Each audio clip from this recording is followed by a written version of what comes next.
Hello and welcome to another exciting episode of TRB Collectibles. My name's Tom and I will be your guide through this estate sale.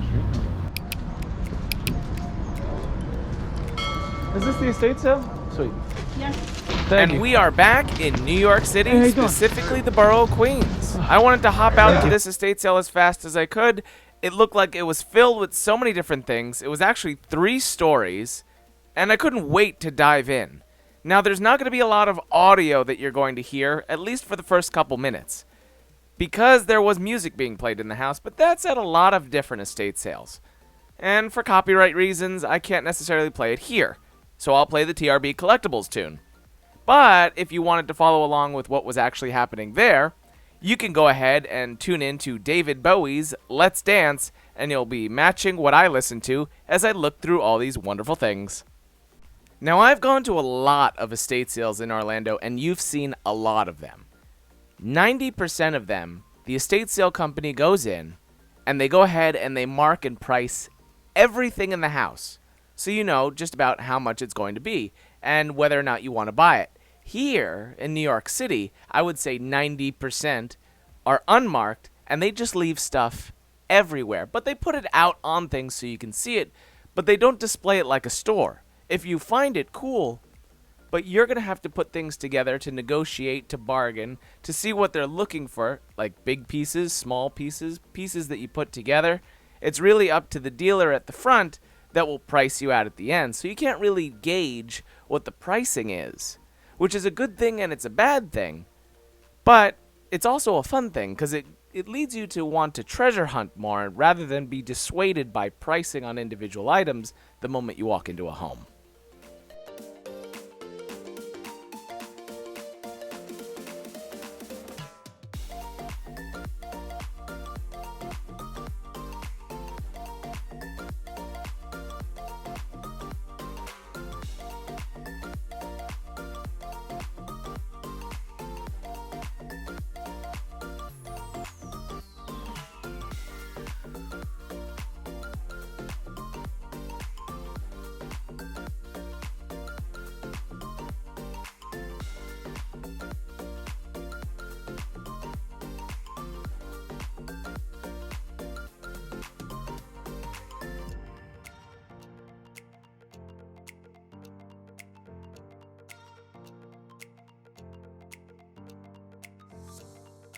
Now, one of the first things I set my eyes on in this room were these auto mechanic repair manuals. These were hardcover. They're much older.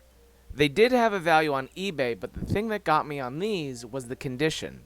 A lot of them were waterlogged. They did have some mold, and it's the idea that when you try to put these things up on eBay and people see that mold, they don't necessarily want to bring that into their home. So if I do see mold on something, I'm not necessarily going to buy it unless I know I can clean it properly.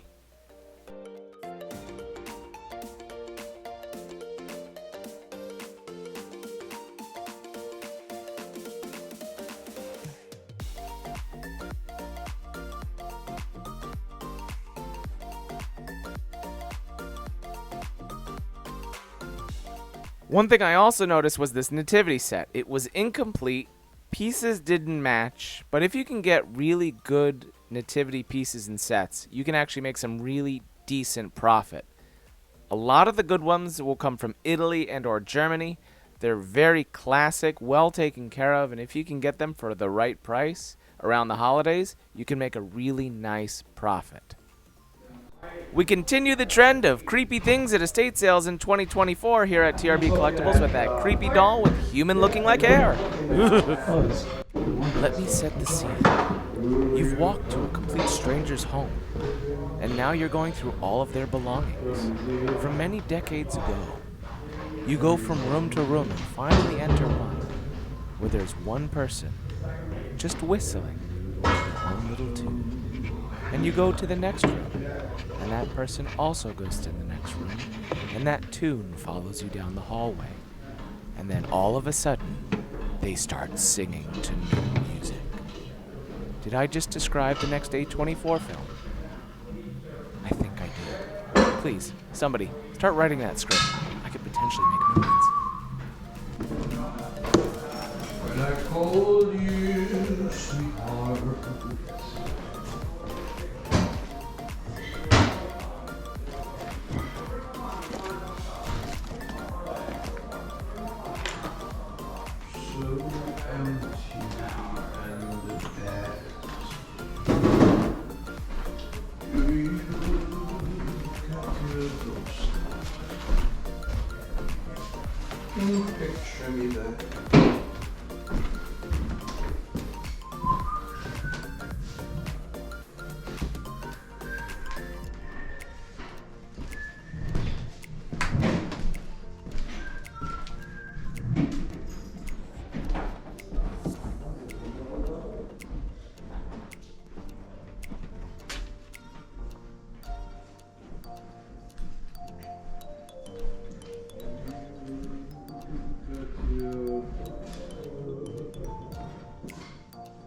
Now, Life magazine you could potentially make a profit on.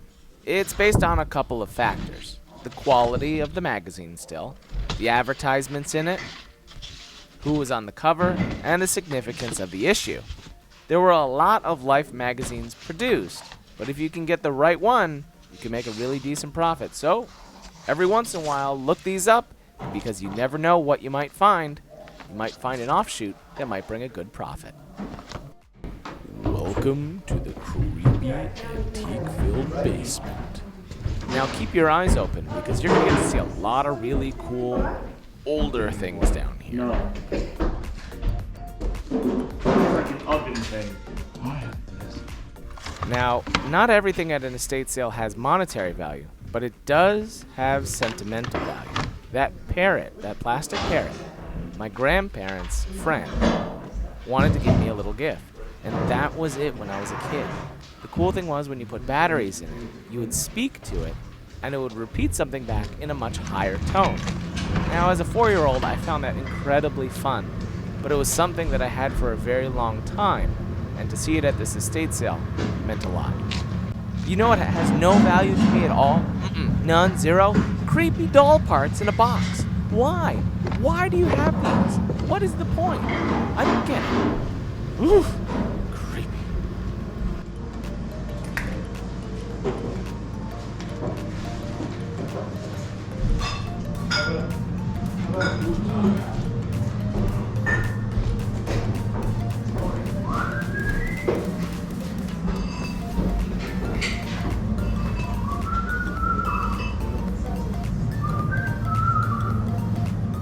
Now we're coming up to our second old school mechanical cash register. And I'm trying to figure out this estate sale and who lived here. And these newspapers helped me a little bit. These antique trader weeklies would be mailed out and you would learn a little bit more about different antiques around your neighborhood, the values of things, right? So as a side hobby from what I learned from the estate sale company, because I asked when I went upstairs a little while later, I asked, oh, did they own a store, an antique store? And he goes, no. The older gentleman really got into antiques, and he would go to shows and fairs, and he would bring certain things to get appraised and or sold or trade because he did enjoy antiquing. And I go, wow, that's really something. The cool thing was when I went upstairs, if you look at the beginning of the video, I passed it very briefly, you'll see 2 giant Coca-Cola signs. And apparently, the guy collected way more than what I saw, because I got here on the last day of the estate sale. Apparently, the whole house was filled with it. So he thoroughly enjoyed antiquing. Didn't do it full time, but it was definitely his hobby. So that was really cool. Now, one thing that I was excited to find, personally, that I couldn't show you on camera, was a World's Fair collectible. Now, I don't collect too many things, because if I did, and I go to all these estate sales and flea markets and thrift stores, I'd fill my whole house with this stuff. I collect World's Fair items, specifically New York, 1964, 1939, and maybe some from others as well.